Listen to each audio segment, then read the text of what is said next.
Om Swastiastu. Kepada yang terhormat Bapak Ibu dosen penguji kinerja PPG BAT 3 tahun 2025, mohon izin saya ingin memperkenalkan diri. Nama saya Dewa Ayu Dewi Purnawati dengan NIM 2541181996. LPTK Universitas Hindu Negeri I Gusti Bagus Sugriwa akan menampilkan video pembelajaran materi Karma Pala dan Punarbawa pada fase E di kelas 10 Kecantikan 3 SMK Negeri 2 Singaraja.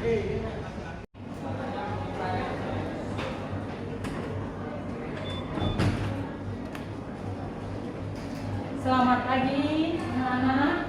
Pagi. Berdiri. Ngaturang panganjawi umat. Om Swastiastu. Silakan duduk kembali.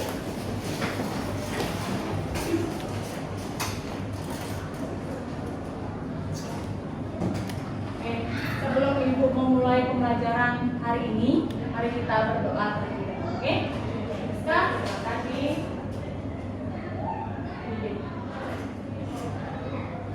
Teman-teman, mari kita berdiri. Raden Sikap Agusti Karani.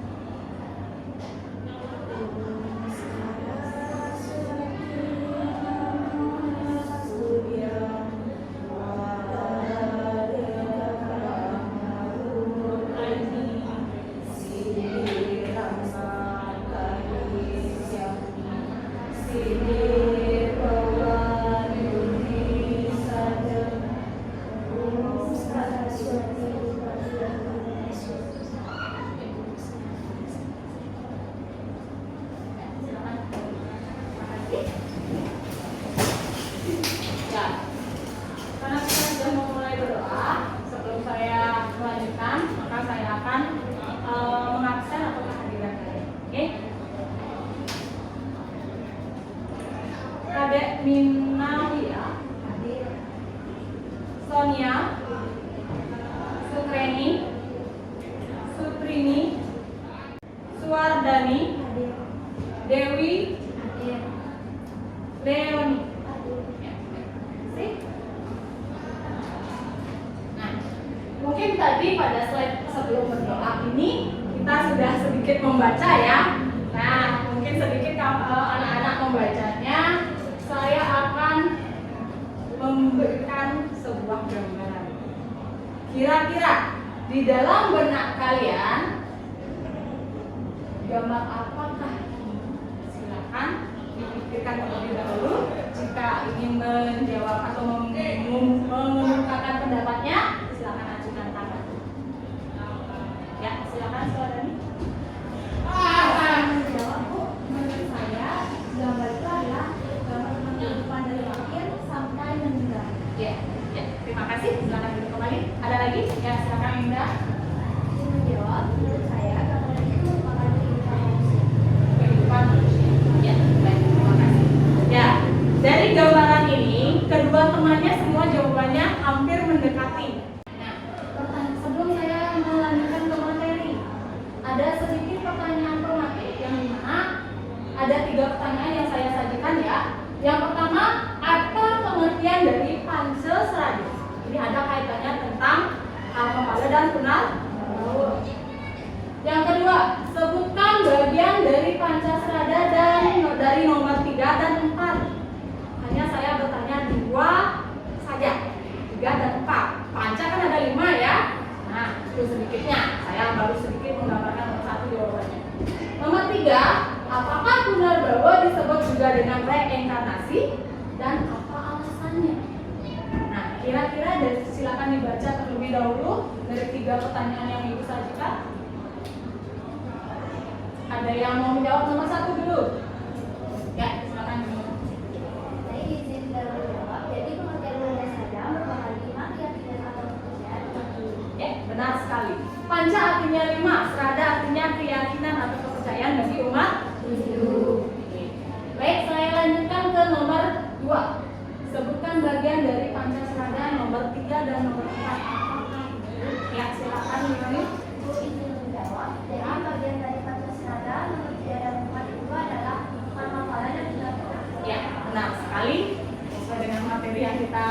pelajari ya.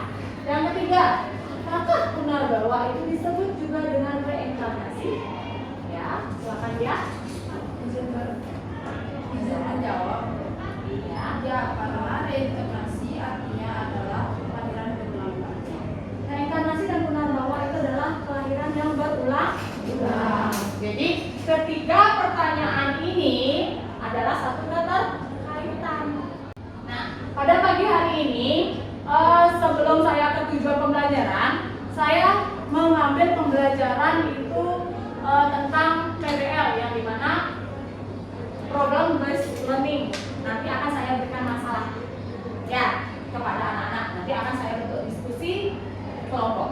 Nah, sebelum ke sana saya akan memaparkan tentang tujuan pembelajaran pada hari ini. Yang pertama adalah peserta didik mampu mendiferensiasikan karmapala dan Punarbawa yang benar. Nah, kata diferensiasi ini atau diferensiasi ini artinya perbedaan antara perbedaan karmapala dan Punarbawa dengan benar. Jangan dibalik ya nanti artinya ya. Nah, yang kedua, peserta didik mampu menganalisis karmapala berdasarkan masa kehidupan dengan baik.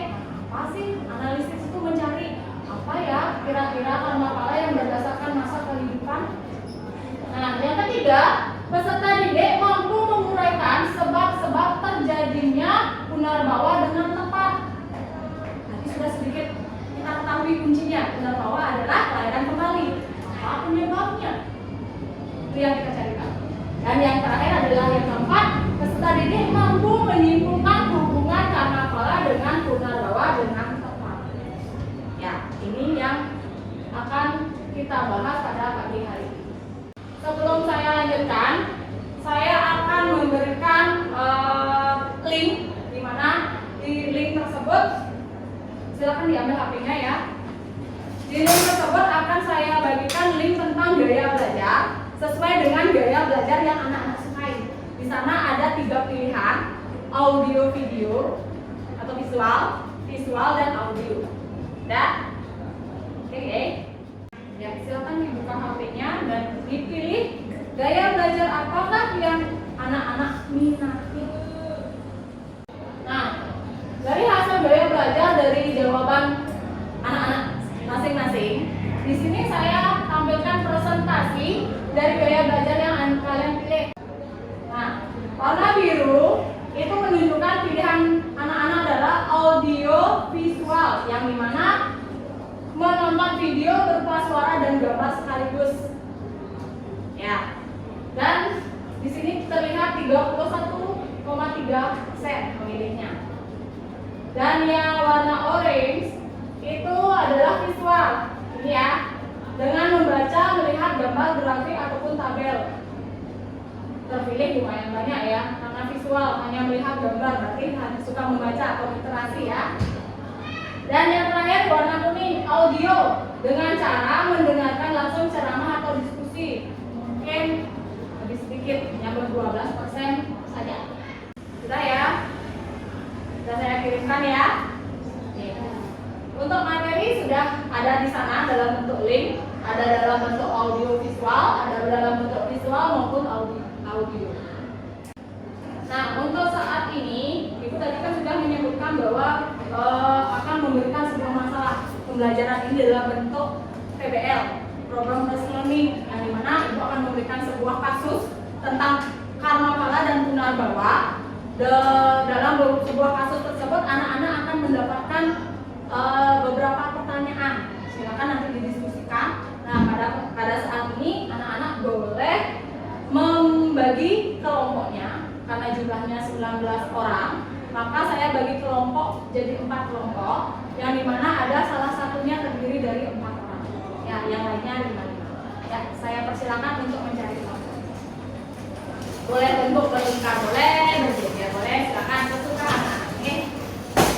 Sudah? Karena sudah terbentuk kelompok, maka di grup akan saya bagikan link LKPD. Nah, di sana ada di dalam LKPD tersebut ada kasus yang dimana memberikan anak-anak sebuah kasus yang ada kaitannya dengan karmapala maupun Punarbawa. Dalam bentuk YouTube-nya ada, dalam bentuk textbook ada. Oke, atau dalam bentuk naskah. Nah, hari ini silakan nanti setelah saya memberikan link LKPD, baru saya akan jelaskan lebih lanjut bagaimana caranya anak-anak bekerja. Ibu memberikan dalam bentuk LKPD dokumen ya, Google Doc. Jadi kalian bisa bekerja dalam HP-nya saja. Ya, jika ada misalkan anak-anak pertanyaan yang tidak jelas dalam penugasan diskusi kasus ini, silakan ditanyakan. Nah, silakan dibaca terlebih dahulu. Nah, setelah dibaca, boleh bertanya. Sedikit dibaca, tunjuknya aja dulu dibaca. Nah, ibu di sana ada dalam bentuk YouTube maupun link YouTube yang dimana di sana adalah judulnya itu adalah kasusnya adalah bukti adanya Punarbawa. Di sana ada kasus yang dimana bukti adanya Punarbawa. Nah, tugas kalian di sana adalah menganalisis atau mencari jawabannya, apakah benar jawaban dari LKPD atau kasus Punarbawa tersebut dalam kisah Mahabharata ya. Dan saya ambil yang saya angkat adalah Dewi Amba dalam kisah Mahabharata. Salah satu bukti di mana adanya terjadinya Punarbawa. Silakan dibaca terlebih dahulu materinya. Boleh juga didengarkan di YouTube-nya. Kalau bawa headset boleh pakai headsetnya. Kalau memang tidak bawa, ya dikecilkan boleh sambil didengarkan. Silakan. Setelah nanti diskusi, yang presentasi itu saya pilih satu orang saja mempresentasikannya. Ya, dalam satu kelompok berarti hanya satu saja yang berdiri yang mempresentasikan di sini. Yang lainnya kan sudah punya jawaban masing-masing. Dalam artian sudah persetujuan dari semua anggota kelompok. Mungkin ada yang ditanyakan sampai sekian penjelasan tentang pengerjaan LKPD? Sudah? Oke, nanti kalian kan baik ada beranggotakan 5 orang ya. Nanti dari nomor 1 boleh dijawab 1 orang, yang lagi 1 orang, nomor 2 dijawab boleh. Ya, tapi yang 1 orangnya saja yang mengikut. Jika misalkan ada yang tidak dimampu, boleh. Bagaimana? Dilihat? Sudah paham? Bagaimana? Sudah selesai diskusinya? Sudah. Ya. Baik, kita akan mulai untuk memaparkan hasil diskusi setiap kelompok ya. Di sini ada 4 kelompok ya. Jadi silakan siapa mau mewakili boleh, tidak harus kelompok 1 maju gitu tidak ya. Boleh biasa dari ibu saya dulu kelompok 4 dulu. Silakan siapa mau mempresentasikan, sudah ditunjuk teman-temannya yang mau presentasi? Sudah. Ya, silakan siapa mau mewakili terlebih dahulu untuk presentasi hasil dari diskusinya? Ya, silakan Reni. Terima kasih atas waktunya, Bu. Jadi saya perwakilan dari kelompok 1 ingin mempresentasikan hasil jawaban yang kita diskusikan. Soal pertama yaitu mengapa Dewi Amba bersumpah untuk membalas dendam kepada Bisma. Jawaban dari kelompok saya yaitu Dewa Amba bersumpah untuk membalas dendam karena Bisma telah menolaknya dan menghancurkan kehidupannya, meninggalkan tanpa suami setelah ia Pangeran Salwa demi Bisma. Soal nomor 2 yaitu apa yang dilakukan Dewi Amba setelah ia meninggal dalam kisah Mahabharata. Jawaban dari kelompok saya yaitu setelah meninggal, roh Dewi Amba menunggu dan kemudian bereinkarnasi sebagai anak dari Raja Duripada yang kemudian dikenal sebagai Sri Kandi atau Sikandi. Pertanyaan yang ketiga, bagaimana konsep Punarbawa berperan dalam kisah Dewi Amba? Jadi jawabannya, peran utama Punarbawa bagi Dewi Amba adalah sebagai sarana untuk menuntaskan hasrat dan sumpah terakhirnya. Punarbawa mengubah Dewi Amba dari korban menjadi pelaku takdir yang disebut Sri Kandi, menjadinya kunci yang membuka jalan bagi penyelesaian karma pala yang telah ia dan Bisma ciptakannya di kehidupan sebelumnya. Pertanyaan yang keempat, mengapa Sri Kandi dianggap sebagai sosok yang menentukan dalam pertempuran Bisma? Jadi jawabannya, Sri Kandi adalah reklamasi dari Dewi Amba yang menaruh dendam mendalam kepada Bisma. Sebelum meninggal, hamba bersumpah akan menjadi penyebab kematian Bisma di kehidupan selanjutnya. Pertanyaan kelima, apa hubungan antara Karmapala dan Punarbawa dalam kisah ini? Hubungan antara Karmapala dan Punarbawa dalam kisah Dewi Amba di Mahabharata adalah inti dari perjalanan hidupnya yang menunjukkan bagaimana tindakan atau karma di satu kehidupan menentukan hasil atau pahala yang harus diterima dalam kehidupan selanjutnya, yaitu Punarbawa. Kisah ini mengajarkan bahwa setiap perbuatan, baik atau buruk, akan memiliki konsekuensi atau karma pala yang harus dihadapi. Bahkan, jika harus melalui siklus kelahiran kembali atau Punarbawa untuk menyelesaikannya. Jadi, sekian presentasi dari kelompok 4. Jika ada salah kata, mohon maaf. Tepuk tangan. Ya, baik, boleh. Karena diskusi sudah selesai, silakan kembali ke tempat duduknya masing-masing. Agak tegang ya otaknya kita ya, karena diskusinya lumayan susah ya. Di Mahabharata ini Bu, gitu. Ya, untuk merefresh otaknya kita biar agak refreshing. Nah, kalau orang jalan-jalan, mungkin saya ajak jalan-jalan ya. Ayo anak-anak jalan-jalan, saya yang kemana-mana nanti. Gitu. Karena masih jam pelajaran. Nah, sebagai sedikit kegembiraan lah, ada sedikit sudah selesai tegang-tegangnya jawab kasus ya. Nah, saya kasih ice breaking, mungkin boleh berdiri semuanya. Nah, saya punya sebuah pernyataan yang dimana jika gajah dan semut, ya gajah dan semut identiknya, kalau gajah itu kan besar, kalau semut itu kecil. Nah, jika saya misalkan saya sekarang balik, gajah itu kecil, gajah itu kecil, tangan kamu seperti ini, dua-dua boleh. Kalau gajah itu besar, oke, small. Semut itu besar. Nah, saya juga panas ini ya. Saya ulangi instruksinya, gajah itu kecil, semut itu besar. Gajah kecil, semut besar. Nah, jika saya bilang gajah, berarti kalian harus gini. Jika saya bilang semut, berarti kalian gini. Oke? Nanti saya kalau campur gajah, semut, semut, semut, gitu misalkan. Oke? Nanti kalau salah nggak apa-apa, kita biar gembira saja. Oke? Sudah siap? Siap. Kita coba dulu. Gajah, semut, gajah, semut. Semut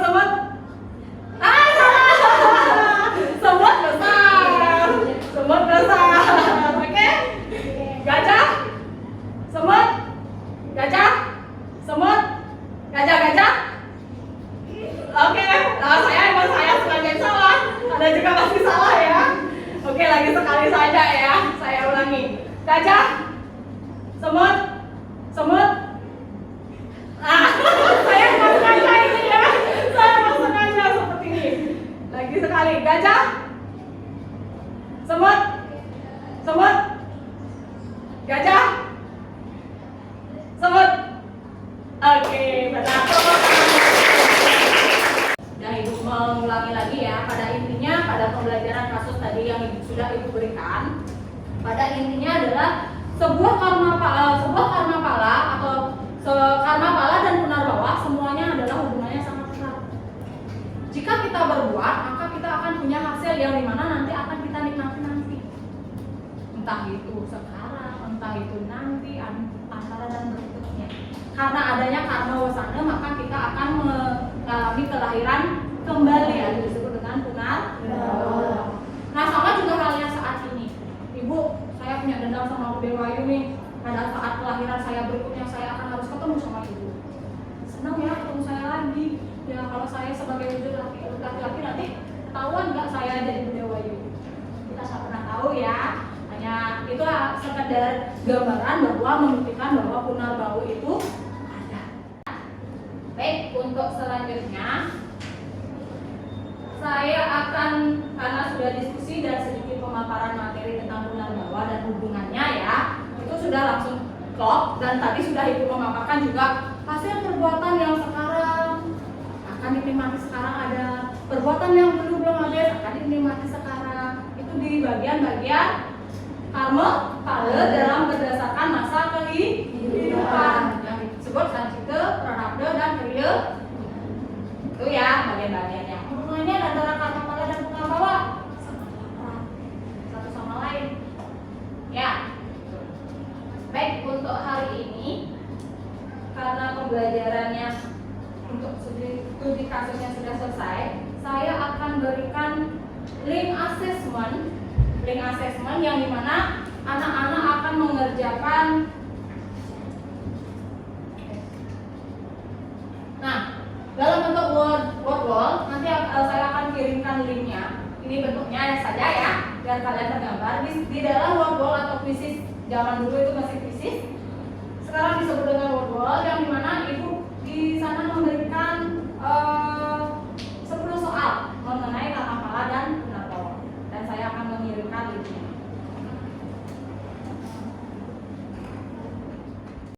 Sudah terlihat gini soalnya ya? Ya silakan dikerjakan dulu. Jawab apa? Namanya assessment, kita mengingat apa yang tadi kita bahas ya.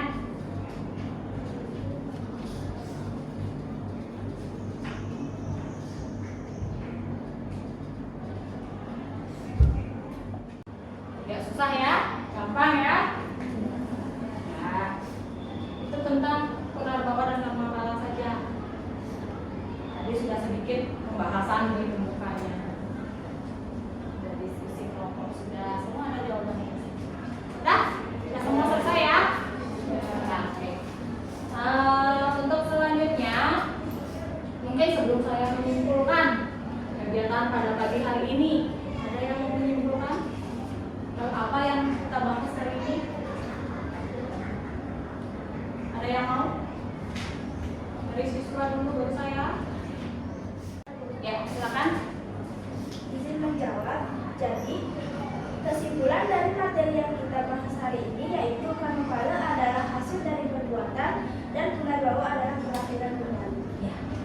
Karma kala adalah hasil perbuatan, punarbawa adalah kelahiran kembali. Itu namakan itu adalah semuanya adalah berkaitan ya satu sama lainnya.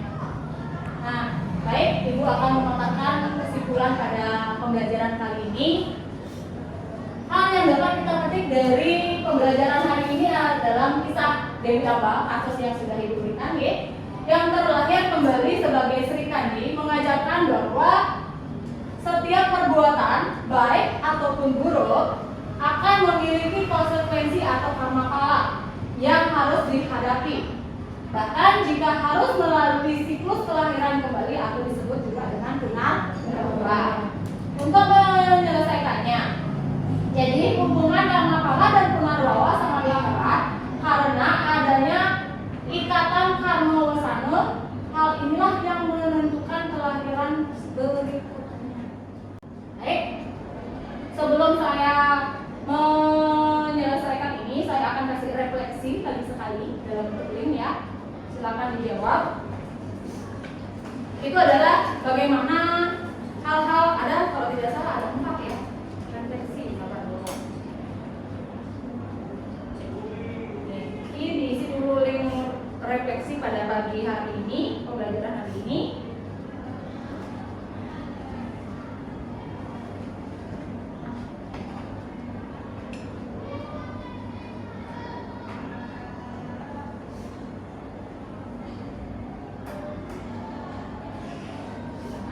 Dulu 2 menit cukup ya.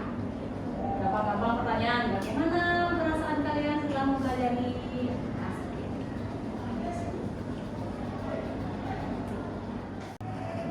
Sudah selesai semua isi refleksi? Sudah. Ini itu saya sebenarnya saya baca. Nah, untuk pertemuan kali ini saya cukupi, dan untuk pertemuan berikutnya kita akan membahas tentang mengimplementasikan upaya meningkatkan kualitas diri kita terhadap punarbawa. Meningkatkan, bagaimana cara meningkatkan? Kita baru tahu hubungannya aja. Nah, sekarang bagaimana caranya meningkatkan kualitasnya kita agar bisa meningkatkan kualitas punarbawa itu atas dasar